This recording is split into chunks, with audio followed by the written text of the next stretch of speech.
From Hollywood, it's time now for... Johnny Dollar. Paul Hempel, Johnny, of Continental Insurance and Trust. Well, it's about time, Paul. I began to think you got yourself another boy. Matter of fact, the company has taken on a couple of staff investigators. Why, the dirty so-and-so. But I managed to convince the brass that you should handle this one. Which one? Protection for one of our clients, Johnny. His name is John R. Welton.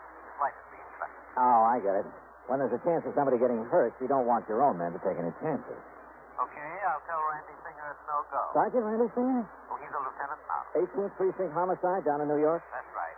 Now, Singer has told us that if we send you down there, he'll cooperate. He send anyone else, no. And another thing. What's that? There'll be a nice fee in addition to your expense account if you manage to keep this man Welton alive. Oh? How much? $2,000. $3,000. $2,000, Johnny. Well? Well, it's been a long time since I've seen Randy Singer. Maybe I ought to run down there and say hello.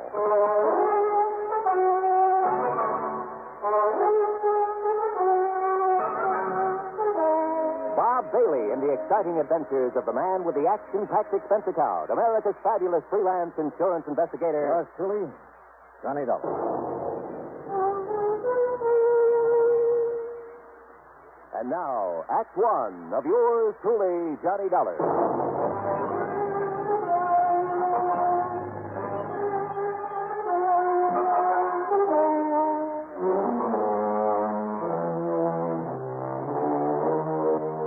Expense account submitted by Special Investigator Johnny Dollar to the Continental Insurance and Trust Company, Home Office, Hartford, Connecticut.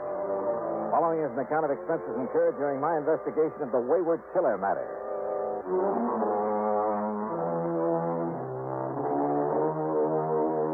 Expense account item 1627, fare to New York and taxi from Grand Central Station to 18th Precinct headquarters in East 40. My old pal, Sergeant Randy Singer, Lieutenant Randy Singer, pulled a long face. Now I know my luck has run out. Hiya, Randy. Well, what are you beefing about this time? You might as well sit down, I guess. Okay, sure. Why don't these insurance companies of yours leave us alone? Let us handle things our own way. What do you mean? The minute one of their clients gets into a jam, they send somebody like you down to pester us. Johnny, there isn't a thing you can do about this man Welton. The company said something about his life being in danger. Yeah, that's what he said. Well, is it true? I doubt it. Why should his life be in danger? I don't think it should. Okay. Why does he think his life's in danger? Because he was a witness to a shooting, a murder. Oh? Where? When? You remember reading about the bookie who was killed last week over in an alley off of First Avenue? Know anything about bookies? All right, now, did you read about it or didn't? Yeah, I read about it. Don't tell me a whole week has gone by and you haven't found a killer. We haven't found him. Even with a witness to the crime, this John Welton? Oh, Randy, you're slipping. Except for the description Mr. Welton gave us, we haven't a single solitary thing to go on. No fingerprints, no clues of any kind. The weapon? 38 special, make unknown. The same one apparently that was used to slug Mr. Welton. Just what happened, Randy? Well, it was Tuesday night, Steve. Last week, that is. Yeah? Late, about 2 a.m. Welton was taking his dog for a walk before going to bed. And? He passed this particular alley, saw these two men struggling. Heard a shot, so did his dog. Pooch let out a yelp, galloped around in circles, tied up his legs in the leash, and down he went. The dog or Welton? Welton, and don't be funny. Okay, go on. Then the killer came running out of the alley and stumbled over Welton. Welton got a good look at him in the street lights. The dog pulled the hunk out of the killer's pants. The killer smashed Welton on the head and took off. The dog kept yowling until a patrolman came around, found him there, and found the bookie in the alley, dead. And? All I want to know is what you think you can do about it. No clues, huh? Except Welton's description. You give him a look at the mug book? Yeah, he came up with nothing. You find a gun? No, ballistics said it was a 38 that did the job. Tried looking in the storm drains around there. Not yet. Look, why does Welton feel he's in danger? Because some fool reporter wrote it up in Sunday's paper that Welton not only saw the killer, you see, he'd been trying to keep that quiet, but that he could positively identify him. And when Welton tied that up with the fact that the victim was a bookie... Yeah, I see. That means the possibility of a connection with a syndicate. Or if he didn't play ball with the syndicate, they decided to knock him off. Well, now, Johnny, we don't like to admit that there might be a syndicate in operation anymore. Sure. The town's absolutely clean. Well, now, I sure. didn't say... All your handsome wares in uniform have to do is march in the St. Patrick's Day parade, be on hand to welcome important foreign dignitaries, or snitch apples off the fruit stands over on 10th Avenue. Johnny... The fact remains that I think Welton's right. Bookmaking is a racket. Rackets mean racketeers. And as a mobster who killed that bookie was smart enough to leave you no clues, he's smart enough to shut the mouth of anybody who might be able to identify him permanently. Have you got a guard on Welton? Well, he's after one, and I've arranged for... Where does he live? Over on East 53rd.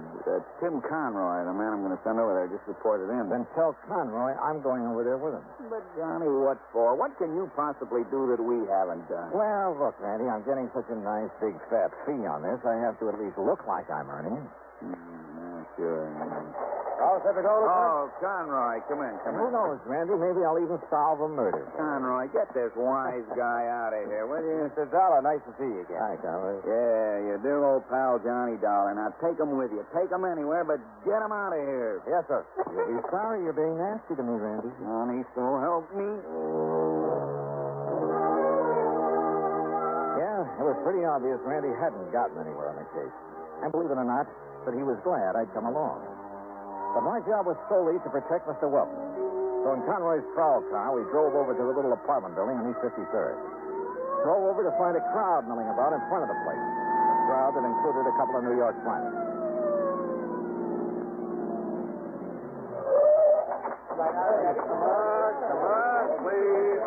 Come on, Johnny. Something's happened to you. Yeah, and I shudder to think what it might be.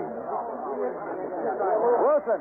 McCarthy! What's happening around here? You're a little late, Conroy. What's up? Well, don't you see him laying there? What? Good Lord. Who is he, officer? Man named Welton. John R. Welton.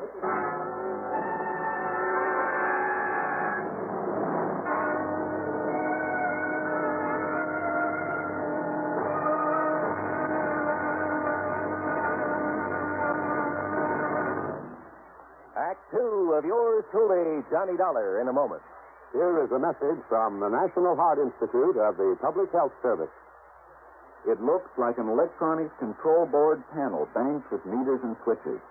It is knee-high and 6 feet in length, surmounted by what appears to be a cylindrical coil. Its price is comparable to the cost of a new 3-bedroom home.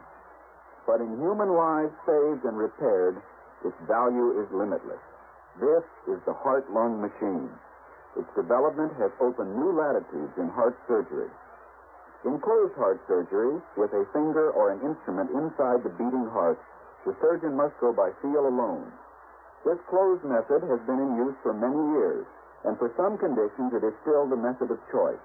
However, a great many heart conditions cannot be corrected by closed heart surgery. Only with the development of the heart-lung machine has correction of many of these conditions become possible.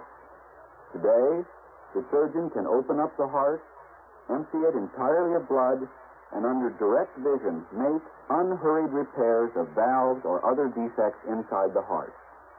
Exactly what does the heart-lung machine do? Its purpose is to function temporarily as a heart pump and to oxygenate the blood and rid it of gaseous waste. In surgery, after the heart has been exposed, plastic tubes from the heart-lung machine are inserted into the 2 great veins that normally carry blood to the heart from the upper and lower parts of the body. Once the hookup is complete, blood destined for the lungs is then cycled into the machine where it is refreshed and returned to the system through another tube inserted into the femoral artery in the groin. Know Your Heart was written and produced by the National Heart Institute, one of the National Institutes of Health of the Public Health Service, United States Department of Health, Education, and Welfare, Washington, D.C. And now, Act two of yours truly, Johnny Dollar, and the Wayward Killer Matter.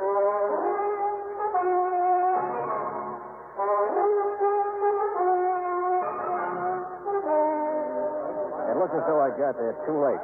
The man for whom I was supposed to act as bodyguard lay sprawled awkwardly on the sidewalk in front of his apartment. Yeah, that's Mr. Wilson, all right. Johnny, looks like you and your insurance company just lost a client. Hey, get this crowd back. He's still breathing. Come on, get him back. All right. Get him there now. Get back, all of you. Get back in the car. Has anybody sent for a doctor?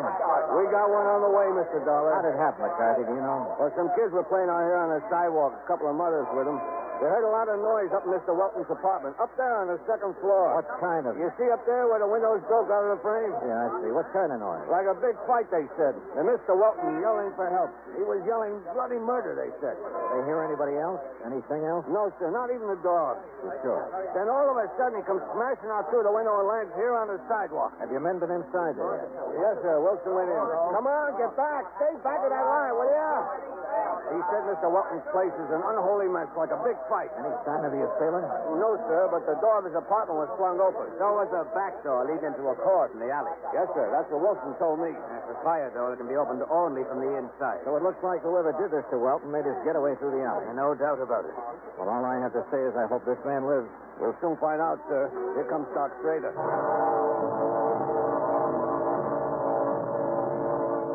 Doc Schrader made a quick inspection, then had us take Welton up to his apartment on the second floor. Fortunately, he wasn't hurt badly. No bones were broken.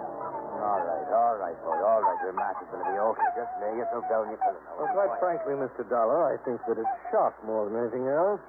After all, thrown out of a window, even if he did suffer only a few bruises and contusion. Yeah, Doctor, I see what you mean. Down, boy. Down. How long before I'll be able to talk to him?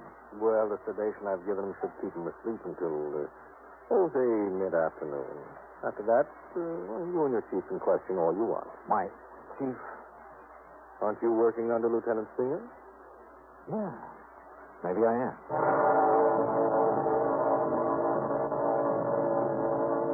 Randy Singer himself came over and took charge.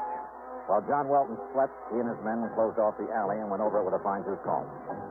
Meanwhile, since Welton had all the police protection he could possibly need, and then some, I went out and grabbed a bite of lunch. That's Item 2, 175. Then I took a cab, Item 3, $1 even, to the alley off First Avenue where Welton had witnessed the murder the week before. Just why, I don't know.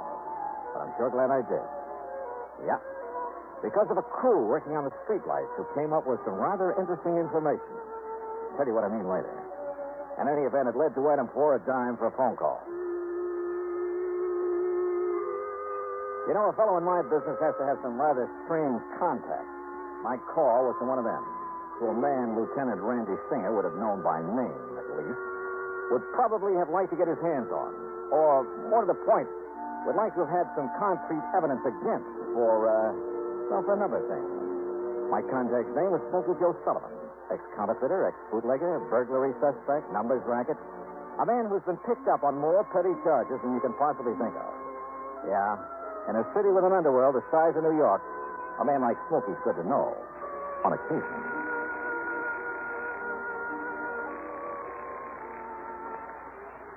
Yeah? Smokey? Yeah? This is Johnny Dollar. Yeah? How would you like to pick up a fast $100? Depends. Johnny Dollar, huh? That's right. How I know? I'll be standing in the lobby of the Hotel Lexington. Come on over and see for yourself. Well? Maybe I will, maybe I won't. Is any coppers around here? Oh, come on, Smokey. You know me better than that. Yeah? I'll see you in the lobby of the Lexington. Maybe. Item 5, $1.10 for a taxi over to the Lexington, where I waited. An hour, 2 hours. No sign of Smokey. Then suddenly I realized why. There must have been somebody important there in the hotel, for outside at the curb was a police car with a man in a uniform at the wheel. No wonder Smokey hadn't showed. I sauntered out to 3rd Avenue, started around the block. And sure enough, at the first newsstand, a figure that had been hiding behind a newspaper fell in step with me. What took you so long to spot that copper sitting out front, Johnny? Now, look, Smokey, I asked you if you'd like to pick up a fast C-note. Depends, Johnny. I need some information. What kind of information, Johnny? You been taking any bets on the horses lately? Guy has to make an honest buck now and then. Have you been working through the syndicate? Now, Johnny, you know you don't ask questions like that. But if the information I want is in the books of the syndicate, You don't want me to play stoolie. you know me better than that. Okay. Ask me questions. Yeah. Here's 20, 20, 50. You said a C note. You get the rest when you get the dope for me, if there's any to get. Okay. Go ahead. Ask me. All right. I want to know how much money, if any. I may be playing the wrong.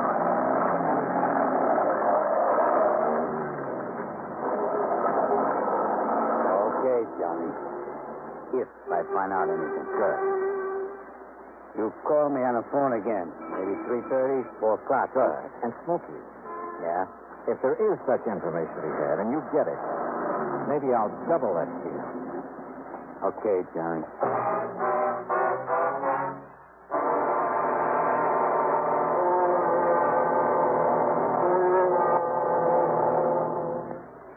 Act 3 of yours truly, Johnny Dollar, in a moment.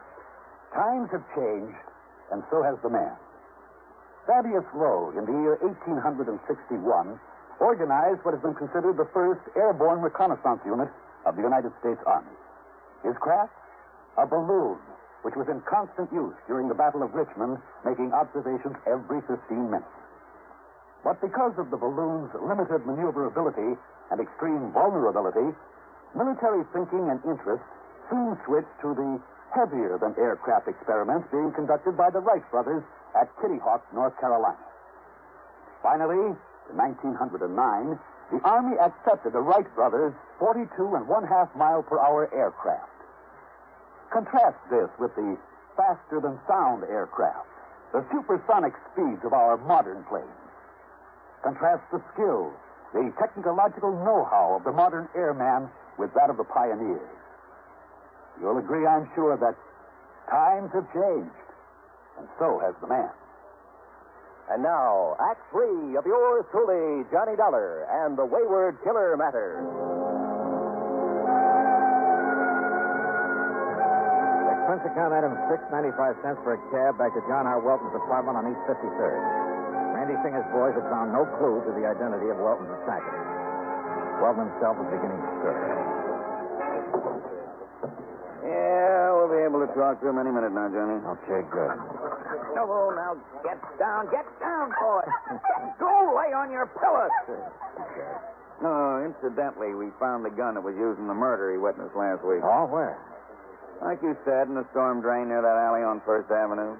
Oh. Yeah, with no print. No print. Randy, I didn't think there would be. What time is it? 3:51. Why? I'm going to make a phone call. Oh, the phone's right over there. Hey, Wilton's coming through. What's this? What goes on here? It's all right, Mr. Welton. You're going to be okay. Police. That's right. Yeah. Got a phone. Thank heavens.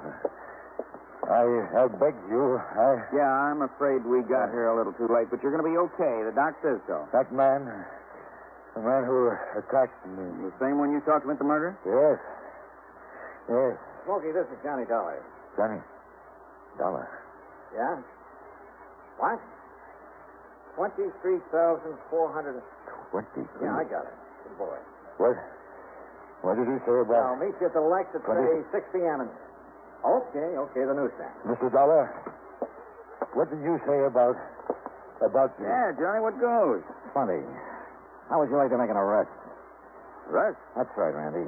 Of the man who killed that bookie. When you know who he is? Yeah, Welton, I sure do. And, Randy, I'm ashamed of you. What? Come here, boy. Now, listen, Johnny, This will you... pup really deserves the credit. Hmm? Good boy. Yeah, good boy. Now, down. Johnny, what under the sun are you talking The about? night of that murder. Welton says the pup chewed a hunk out of the killer's pants. Yes. He was trying to defend me. You say that killer struck you, Welton. He did. But he made no move to hurt the dog. Well... Now, believe me, that doesn't make sense. He would have put a bullet in him even before he struck you. Now, Mr. Now, Dollar... what about this so-called fight here in your apartment a couple of hours ago? It was the same man. Yeah? And did the dog attempt to fight him off? No. Because there was nobody for him to fight. Johnny, You think he wouldn't have been heard down on the street if somebody really clobbered you? Well, You faked this attack on you, Welton, to make it look like the killer was somebody else. Too bad you didn't break your neck when you jumped out that window. You don't know what you're talking about. Another thing. And this is where you missed a bet, Randy. Yeah? Over on First Avenue, I checked with a crew from the electric company. They finally got around to fixing that street light. Huh? Yeah. That light's been out for nearly 3 weeks. So how could Welton have seen another man in that alley well enough to make a positive identification? Now, listen, Dollar. Shut up, Welton. Said my phone call just now. Randy, Welton was in hot to that bookie he murdered. To the tune of $23,000. He threatened me. He said he'd kill me if I didn't pay him. I had to kill him. If I hadn't killed him, he... Breaks my heart, Johnny, but thanks. Okay, Welton, up on your feet.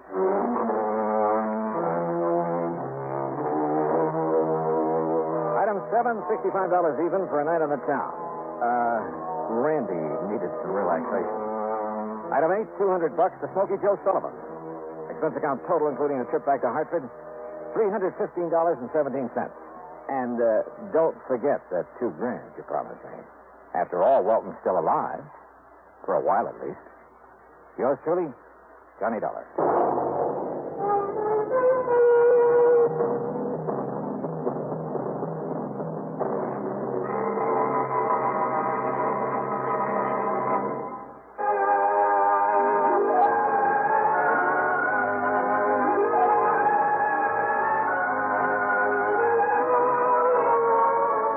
Truly, Johnny Dollar, starring Bob Bailey, originates in Hollywood and is produced and directed by Jack Johnstone, who also wrote today's story.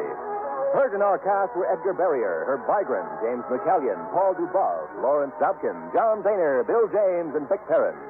Be sure to join us next week, same time and station, for another exciting story of yours truly, Johnny Dollar.